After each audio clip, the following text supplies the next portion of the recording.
Here begins a lesson on Chapter 16, Acids and Bases and how they relate to equilibrium. Again, another opportunity to practice our equilibrium expressions, but this time dealing with acids and bases. Our unit will start out with a review of the definitions of what an acid and a base is. In this particular part of our lesson, we'll talk about the Arrhenius definition of acids and bases, and also remind ourselves about the Bronsted-Lowry. So acid-base theory is the first of our lessons. Secondly, we talk about the pH scale and the autoionization of water. How do we go about calculating pH? And then its partner, of course, pOH for the concentration of bases. So a calculation review from our first year chemistry. We talk about strong acids and strong bases versus weak acids and weak bases. We talked about this in our initial lesson on electrolytes way back in Chapter 4. Strong acids and bases, as in any strong electrolyte, will 100% dissociate, where weak acids and weak bases, like other weak electrolytes, set up our equilibrium that partially ionize. We then move to the equilibrium expressions known as Ka for acids and Kb for bases, for those weak acids and bases that set up equilibrium. That math will be a whole lot similar to the Chapter 15 where we learned about Kc and Kp. We're introducing equilibrium expressions for Kas and Kbs, acids and bases. We then extend our conversation to invite in salts, and we consider the acid-base properties of salts.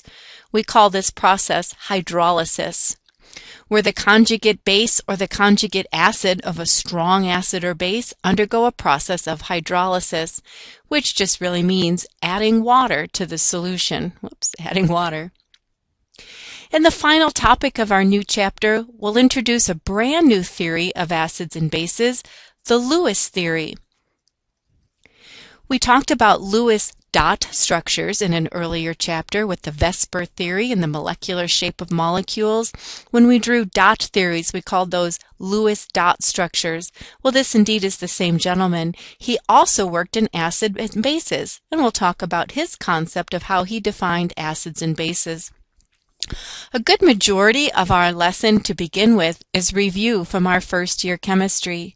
How we defined acids and bases, how we calculated the pH, and introduced the concepts of strong versus weak indeed will be review topics. The new lesson is an application of equilibrium. How do we carry last chapter's equilibrium concepts and ice charts into Ka and Kb hydrolysis problems? Well, let's go ahead and get started with the first page of our brand new note pack, reminding ourselves about the very first definition of how we first learned what acids and bases are, known as the Arrhenius definition. Again, this is a man's name. Arrhenius is the last name of a chemist who defined acids and bases. Acids are those substances that, when placed in water, release hydrogen ions. We said that any substance who begins with an H, an ionizable hydrogen, would be defined as an acid. Bases, when placed in water, release hydroxide ions. Typically, you see some metal hooked to the hydroxide polyatomic ion. If it starts with an H, an acid, ends with an OH, it's a base. These are probably our most familiar definitions of acids and bases. And we understand that acids and bases, to release their ions, must occur in an aqueous solution. So we always know if it's an acid or a base, the little adjective is AQ. We talked a great deal last year in first year chemistry that although this is a very good definition for the vast majority of acids and bases, there are some instances where the Arrhenius definition just doesn't work. And we introduced an idea of ammonia. Ammonia is a base. Ammonia turns litmus paper blue. It has pH greater than 7. It feels slippery. It does everything that a base is supposed to do, and yet I understand that it doesn't end with an OH. So there are a few substances that really are acids and bases that just don't start with an H or end with an OH. And that was the reasoning we expanded the definition in the Bronsted-Lowry theory. Bronsted-Lowry, those are two different chemists, that's a hyphenated name. Bronsted and Lowry, working together on definitions of acids and bases, came up with the following. Acids we call proton donors. Protons is another way of saying hydrogen ion. Proton and hydrogen ion are used interchangeably. A base is a proton acceptor. And we talked about conjugate pairs. Acids and bases always come in pairs known as conjugates, where they only differ by one hydrogen ion in their formula. According to Arrhenius, HCl is an acid. It starts with an H. It's going to release a hydrogen ion when placed in water. But it also obeys this definition according to Bronsted-Lowry. When it dissolves in water, it does indeed release its hydrogen ion, but the water accepts it. Here we have a proton donor. That's what an acid is defined as. And here we have the proton acceptor. If this is labeled as an acid, water acts as a base. On the other side, we see that the conjugates have formed. The conjugate of HCl is that substance that only differs by a hydrogen ion. If HCl is an acid, it produces its conjugate base. If water was acting as a base, it produces its conjugate acid. Water with an extra proton on it, called protonated water, is known as the hydronium polyatomic ion. Hydronium is indeed the acid ion that's produced in this solution. The more hydronium in solution, the more it affects the pH of that solution. The direct measure of the concentration of hydronium is known as pH. And I remember learning that we simply take the negative log of H+ to pull out the hydrogen. We're introducing the Bronsted-Lowry, kind of reminding ourselves about conjugate pairs, knowing that acids and bases in this Bronsted-Lowry theory always exist in pairs.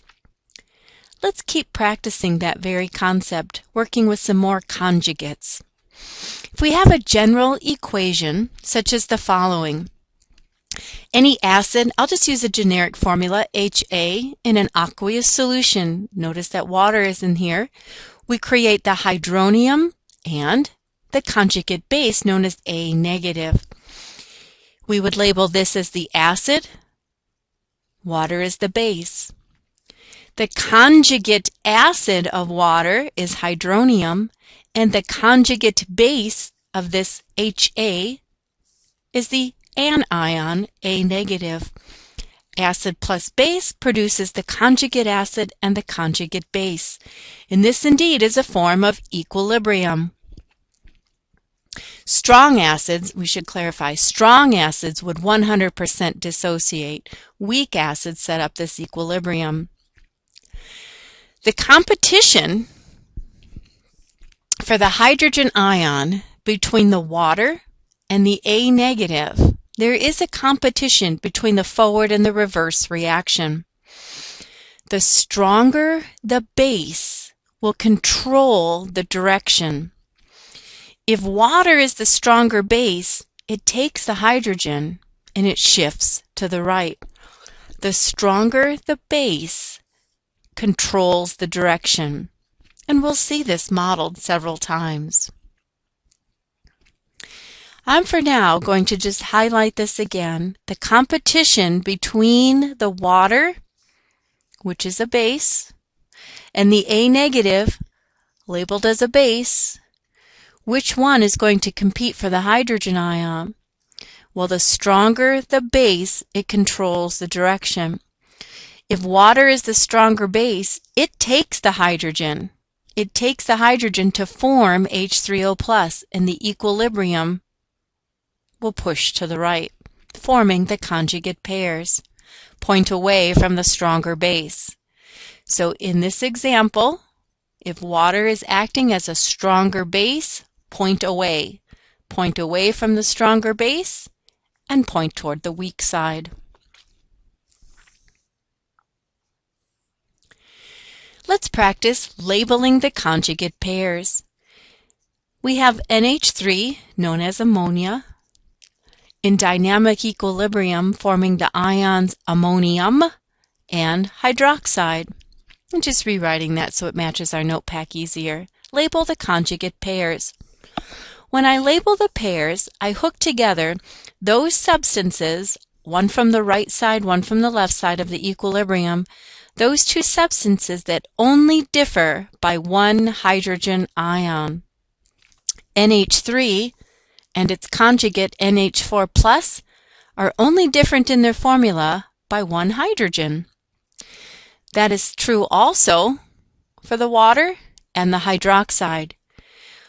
The conjugate pairs are those substances that only differ by the hydrogen ion. Then my little trick of remembering how to label them, the one with more hydrogen is always the acid. Conjugates are always on the right side. So on the right side of the equilibrium, we form conjugate pairs. So let's practice. Between NH3 and NH4+, NH4+ has more hydrogen in its formula. Therefore, it is an acid. Since it's on the right side of our equilibrium, it's known as the conjugate acid. And it is what formed from ammonia acting as a base. Bases are proton acceptors. Once it accepted the proton, it forms its conjugate, ammonium. Water and hydroxide. Between water and OH negative, water is having the more hydrogen. It would be labeled as an acid. Therefore, it forms its conjugate base, hydroxide. When we label one, the rest kind of fall into place. We will always have one acid and one base on the left side, and one conjugate acid and one conjugate base on the right side. Let's keep that good work going with practicing conjugate pairs.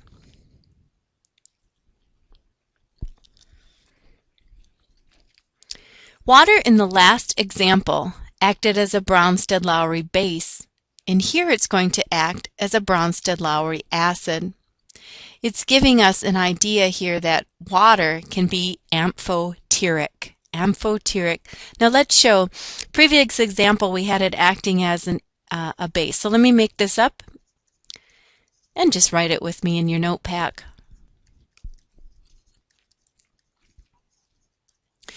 If HCl is an acid and it forms its conjugate base, chloride, Cl negative. Water, acting as a base, forms its conjugate acid called hydronium. That polyatomic ion, H3O+, we labeled that as called a protonated water molecule. See on this slide, we labeled water as a base.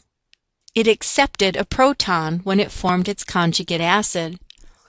In the previous slide, we labeled water as an acid. When it formed a conjugate base, it lost a proton.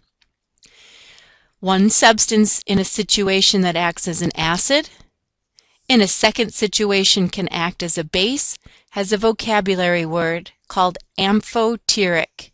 Can go either way by accepting a proton or releasing a proton. It is amphoteric.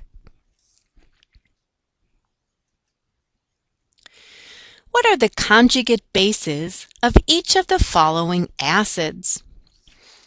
The first acid, HClO4, this is called perchloric acid. If this is labeled indeed as an acid, its conjugate base is a resulting species that lost a proton.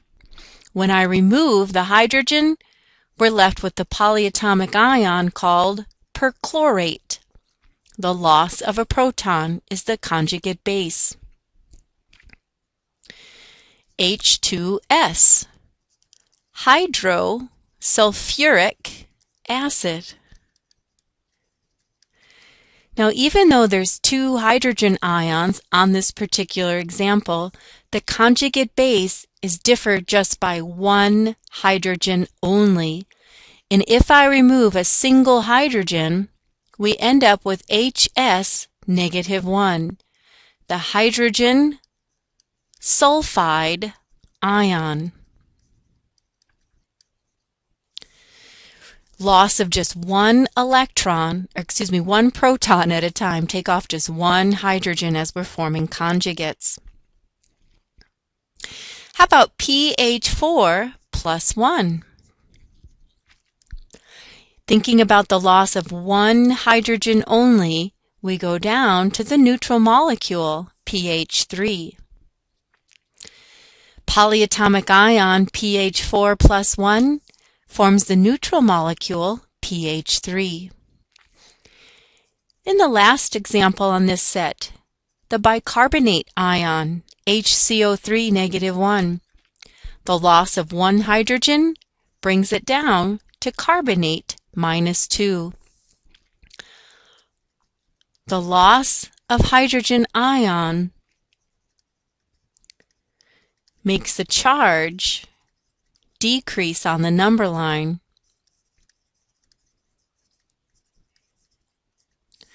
So think about that. If this isn't just a number line, we're at +1 with pH4, we go down to a neutral molecule. Here, if we're at -1 and we decrease, we go down to a -2. You go down by 1 on the number line when you lose a hydrogen ion. Acids take away a hydrogen and you form their conjugate base. What about the other direction? What if these are labeled as bases and we have to write out their conjugate acids, adding on a hydrogen? So here we're labeling the following as a base. The cyanide polyatomic ion. What would be the resulting conjugate acid? Acids always have 1 more hydrogen. When I add a hydrogen, I create the neutral molecule hydrocyanic acid, HCN. Adding hydrogen makes the resulting species increase on the number line by 1.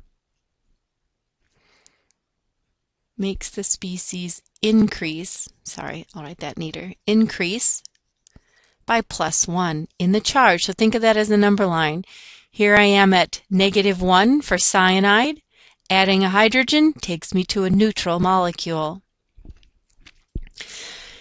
Second example, SO4 -2. This is called sulfate, polyatomic sulfate. Its conjugate acid only add 1 hydrogen at a time. If I add 1 hydrogen, I've increased just 1 place on the number line. HSO4 -1, hydrogen sulfate ion. Next example, it's H2O. Add on a hydrogen, remember the number line, it's neutral. If I add on a hydrogen, go up 1 on the number line, and it's now a resulting +1. We called that hydronium, the acid ion. Protonated water. And the last, bicarbonate, HCO3 -1. Add on, and we come up with carbonic acid, H2CO3. This example is an amphoteric substance. It gained a hydrogen to form a conjugate acid, and on the previous slide, it lost to become carbonate, a substance that can go and add a hydrogen or can lose a hydrogen is called amphoteric.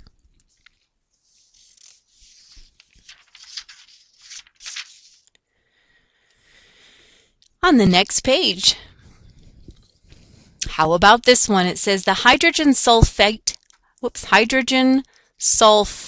ion is amphoteric. Write an equation for this with water in which the ion acts as an acid and label the conjugate pairs. So here we have a polyatomic ion, HSO3, and we want to place that into water and set up an equilibrium. It's telling us to label this ion as an acid. So right away I know if this guy is the acid, water must be the base, because we'll always have one of each in the conjugate pairing. If HSO3 acts as an acid, it donates a proton. The resulting species is its conjugate base. If HSO3 loses its proton, it becomes the sulfite polyatomic ion. The loss of the hydrogen makes it go down on the number line by 1 unit. And where'd that extra proton go? Well, if water is a base, it formed a conjugate acid, and the conjugate acid is H3O+. We labeled together HSO3 negative as an acid, forming its conjugate base, sulfite. Water, acting as a base, formed its conjugate acid, known as hydronium.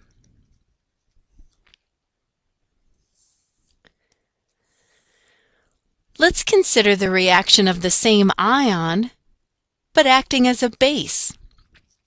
The same ion that we looked at in the previous example, hydrogen sulfite. It is amphoteric. So now instead of labeling it as an acid, let's call it a base. Therefore, water must be the acid. If hydrogen sulfite is labeled as a base, it forms its conjugate. It will accept a proton, going up 1 on the number line to a neutral molecule, and water, acting as an acid, forms its conjugate base, the loss of a proton, leaving us hydroxide, the base ion. HSO3 in the previous slide labeled as an acid. HSO3 on this slide labeled as a base is the very definition of a term known as amphoterism. It's amphoteric, can act as an acid or a base.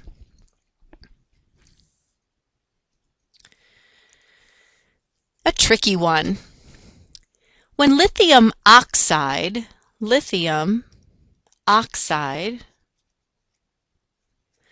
is dissolved in water, the solution turns basic. Now that to me says, okay, we're going to end up with hydroxide from the reaction of the oxide ion with water.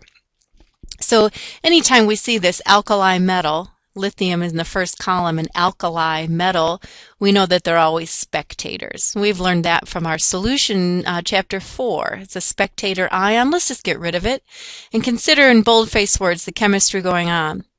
The oxide ion reacts with water, and the solution will come out basic. So oxide has no hydrogen to donate, so the only thing it can do is an accept, and therefore water must be the acid. Water is going to donate a proton, oxide will accept it. Adding on a hydrogen produces the conjugate acid of oxide, and the water losing its proton results in a hydroxide, the conjugate base. What's happened? This oxide, O-2, is a very, very strong, powerful base. When it accepts the water, we end up with actually 2 components of hydroxide. And remember, the more hydroxide in solution, the higher the pH, the stronger the base. So oxide when it accepts a proton from water, both species end up to be the same, the OH negative hydroxide, the base ion.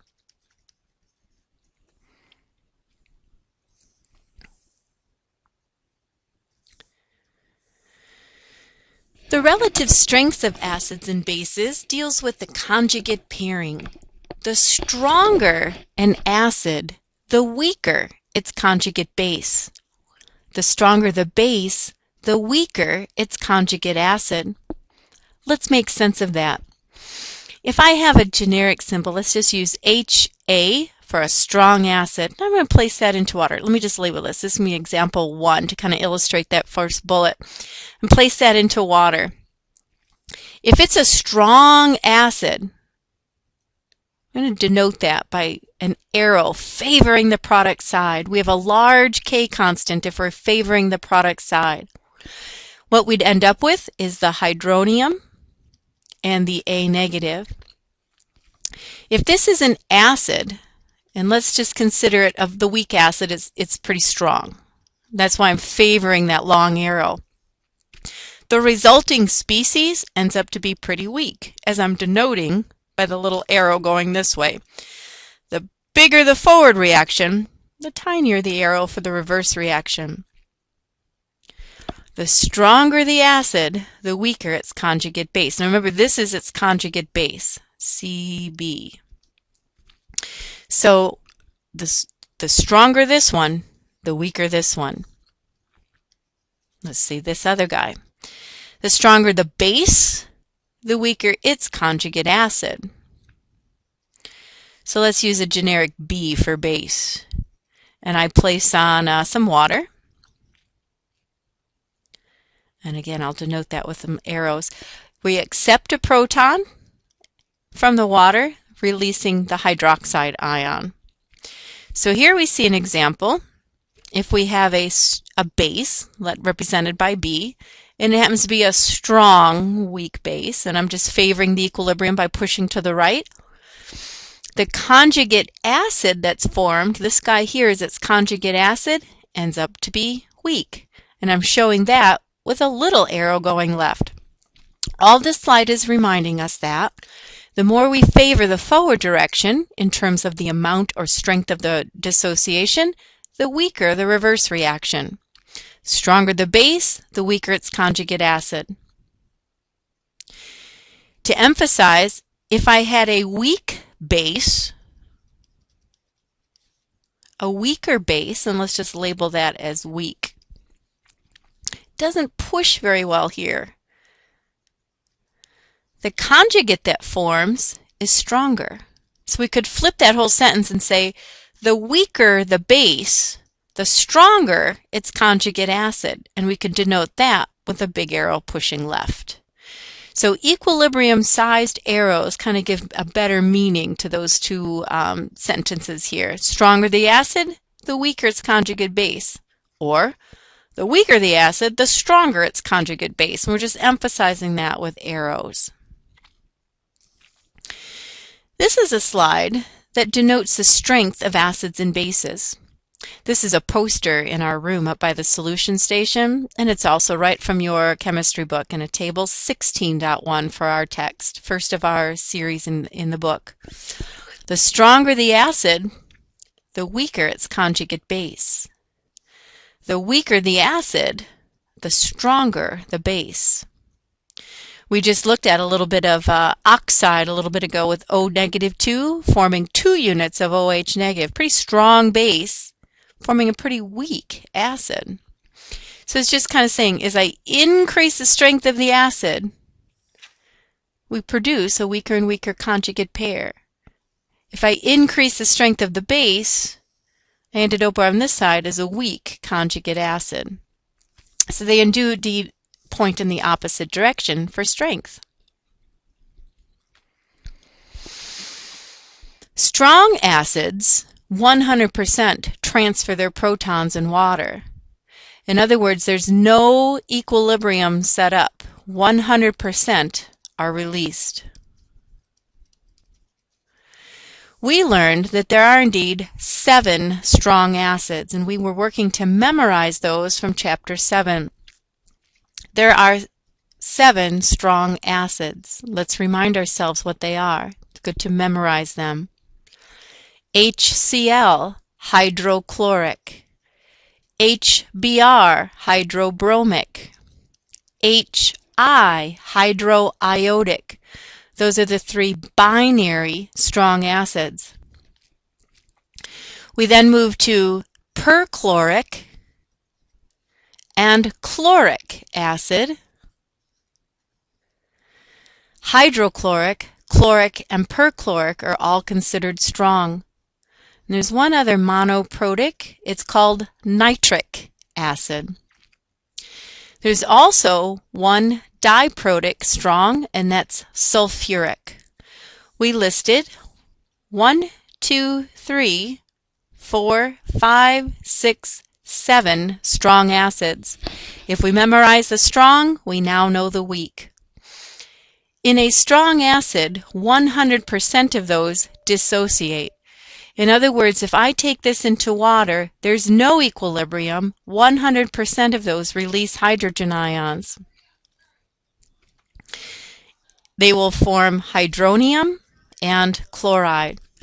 What's nice here is when we start practicing pH, it's pretty easy calculation because pH can be taken directly from the concentration of a strong acid, or pH can be taken directly from the concentration of a strong base. There is no equilibrium. There's no ice chart to worry about.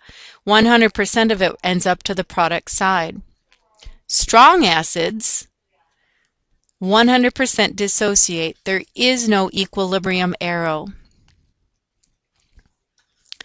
Strong acids, listed here, we had 7 of them in the previous slide we listed, produce bases that have negligible tendency to even exist. Perchloric, hydrochloric, sulfuric, nitric, 4 of the 7 we listed, produce very weak bases, negligible tendency to even be protonated in aqueous solutions. And I say negligible, but they don't. 100% of them dissociate, and so therefore all of them will fall to the right side of the arrow. What about weak acids, weak electrolytes that partially dissociate in an aqueous solution? If we remembered the 7 strong, there's far more acids that are considered weak. When we think of that mixture of acids and their constituent ions, we really are just reminding ourselves the very definition of equilibrium. If we have a weak acid, here's one that we've used before, acetic acid, vinegar. When I set up an equilibrium, we have a mixture of the molecular form of the ion, and we begin to see a very familiar format from last chapter. Instead of Kc or Kp, we can express this ratio of products over reactants where the ions exist on top and the molecular form exists on the bottom. Notice the water drops out of the equilibrium expression. It's a pure liquid. Makes no sense to talk about the concentration of water. Products over reactants, ions over molecule, dissociated over the undissociated form. Partially ionized set up an equilibrium expression familiar to us from a previous chapter.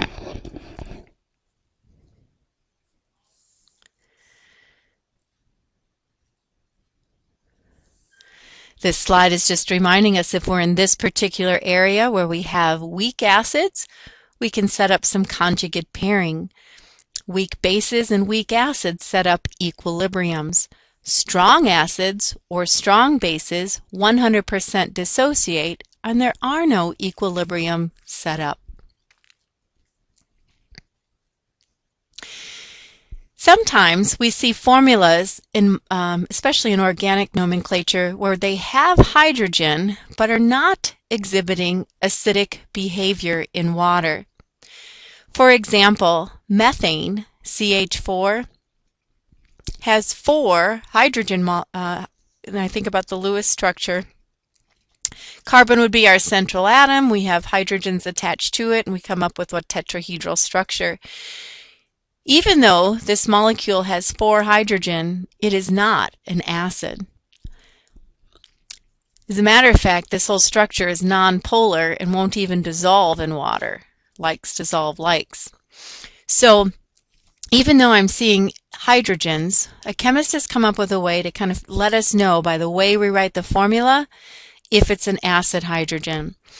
If it's written buried deeper into the formula, it's not going to be an acid hydrogen.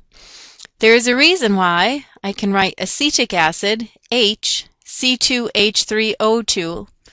By putting out the hydrogen first, I realize that is an acid hydrogen. It's written in terms of an ionizing proton, hydrogen acetate. The reason these hydrogens are buried deeper in the formula, these are not acid hydrogens. Written first, I know it will ionize. Written last or buried later, it will not. And if I consider the Lewis dot structure of acetic acid, we end up with CH3, CH2. Let me kind of draw this for us. There it is. CH3. Here's my COOH. Remember that? When you hear that in organic chemistry, that functional group, COOH, that's the organic acid functional group. Might as well teach you it's called a carboxylic acid. The organic functional group, COOH, COOH. This guy right here is the ionizing proton. This makes it the acid hydrogen. Off of that very electronegative oxygen, this is where the hydrogen will be cleaved off and released as the acid hydrogen. The hydrogens that are on this methyl group are not acid hydrogens. So Arrhenius said acids start with an H, but more importantly, they have to release a hydrogen ion when placed into water. The acid proton that's released from an organic acid, the one that's on the oxygen. Now, inorganic nomenclature, we'll always write it first. The organic nomenclature, you'll see COOH. There's your hydrogen at the written end there.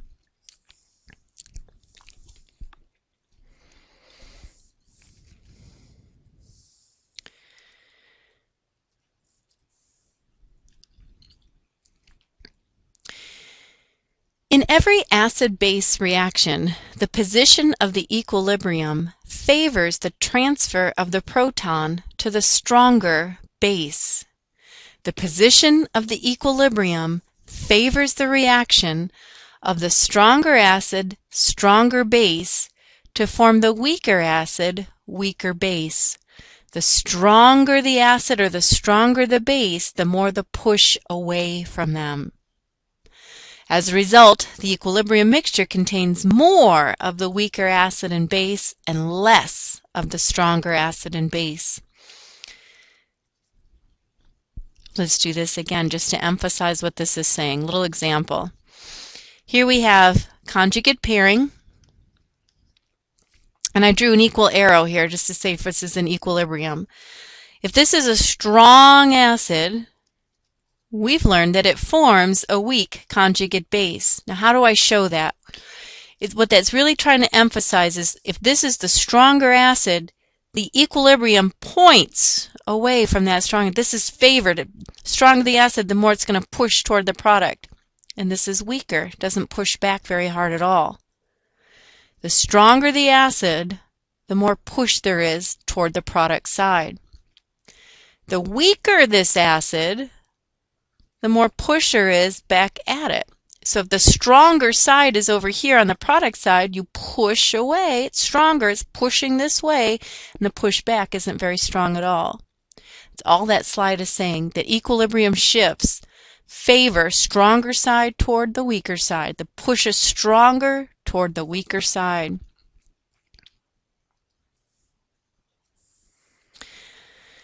For the following proton transfer, Use table 16.4 to predict whether the equilibrium lies to the predominantly left or predominantly right. I'm going to pause my lesson here. I got to go get a table 16.4, and you do the same. You might need to grab your chemistry book. All we're really doing is trying to find the strength of the acid. So we're trying to figure out, maybe I have it right here. We want HSO4 negative. Let's see if that's on our list. Here it is, HSO4 negative. And oops, that's the next example. Carbonate, CO3 minus 2. CO3 minus 2. Here it is. So, okay, here we have the conjugate pairing, just trying to get our bearings here. So, I got this. This is all the table we need. I don't need to pause. Let's label some conjugate pairs. First of all, HSO4 negative and SO4 negative 2. This is the acid. This is its conjugate base. This is the base. This is its conjugate acid. So, the acids in this equilibrium, HSO4 negative is an acid, and HCO3 negative is an acid. Okay, we've labeled the conjugates, and I'm just pulling out what we labeled as acids. Alrighty. Now, referring to this chart, and again, this is no way needing to be memorized, who's stronger, HSO4 or HCO3? HSO4, higher up on this acid strength chart, HCO3. This guy is a stronger acid. Okay, so if this is indeed stronger, which direction is it pushing? Between the two acids, this is stronger. We've learned that the stronger acid dominates the direction of the arrow, doesn't it? Stronger acid pushes toward the product side. This guy is weak. It can't push back very well. What happened to the equilibrium constant if we're pushing and favoring the products? We're pushing right. That produces more product. Kc ends up to be greater than 1. We could do the same thing considering the bases. Let's talk that through. The two bases are carbonate and sulfate. Right? These are the two bases. So from our previous slide, let's find the stronger base between carbonate and sulfate. Notice stronger base is down here. Carbonate is the stronger base. So if this is the stronger base, we get the same answer, don't we? The stronger base dominates the push of the equilibrium. The stronger base, weaker base. This guy's not strong enough to push back very well. So again, same answer. Strong will dominate, pushing in the forward direction, giving us a Kc greater than 1.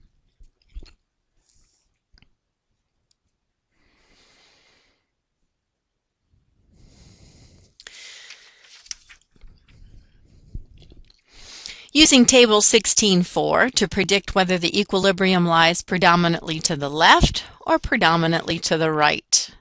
And again, it's the same table, so we'll try to figure out HPO4 negative 2 with water, forming H2PO4 negative 1 and hydroxide. So let's take a look at this example here. I'm going to label the conjugates. Doesn't matter if we track acids or bases, we'll get the same answer. Here are the two conjugates. So let's find the acids. In the first set, the one with more hydrogen is always the acid. And between the second set of conjugates, more hydrogen is water. So we have to track water versus H2PO4 negative and find the stronger acid. And let me refer to our chart. Let me kind of clear up what we had worked from last time. See if we can't locate. H2O and H2PO4 negative. Here's H2O and H2PO4 negative.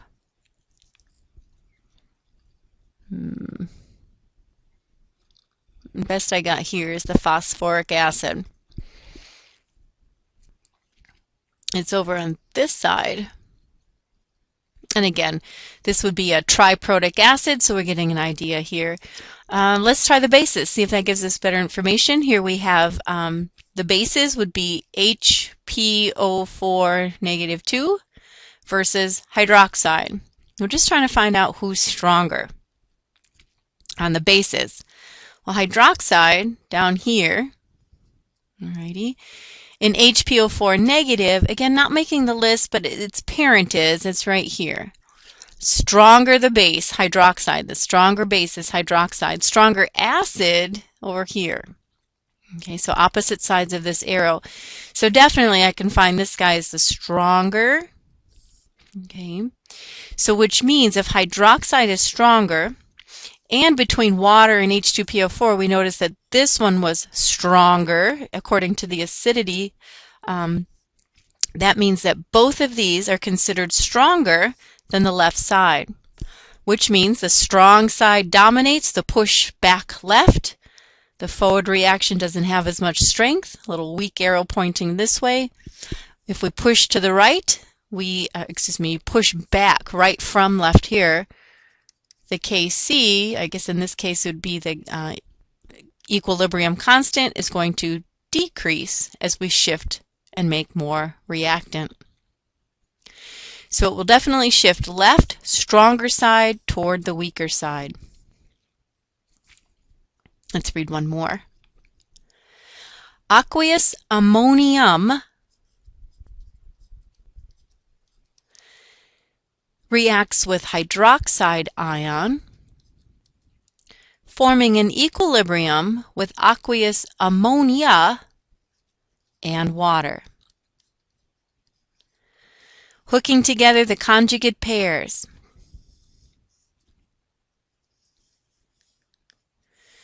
The one with more hydrogen is the acid. It formed its conjugate base. Therefore, hydroxide must be the base and water must be the conjugate acid. We want to compare the strengths of the acids. So in this equilibrium, we labeled ammonium as an acid and we labeled water as an acid. We labeled the bases as hydroxide and NH3 ammonia. Who's stronger? We have to refer to our chart and go in and find, whoops, I wanted to erase, find what we're looking for using this, by the time I move slides, I can't remember, ammonium and water. Ammonium and water. Well, here's NH3, here's NH4 right there, and here's H2O. So who's stronger? NH4 plus.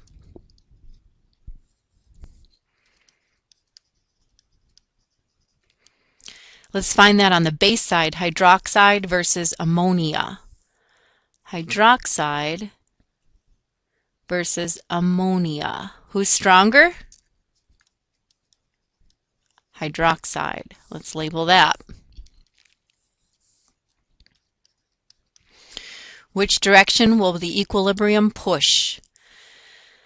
From the strong side toward the weak side. The stronger side pushes, it's stronger, pushes with a greater arrow. The weak side, a gentle push back. We will favor the product side, give us an equilibrium constant, favoring the products. We have reviewed the Bronsted-Lowry theory, the acid-base theory, and you are now ready for assignment number 1.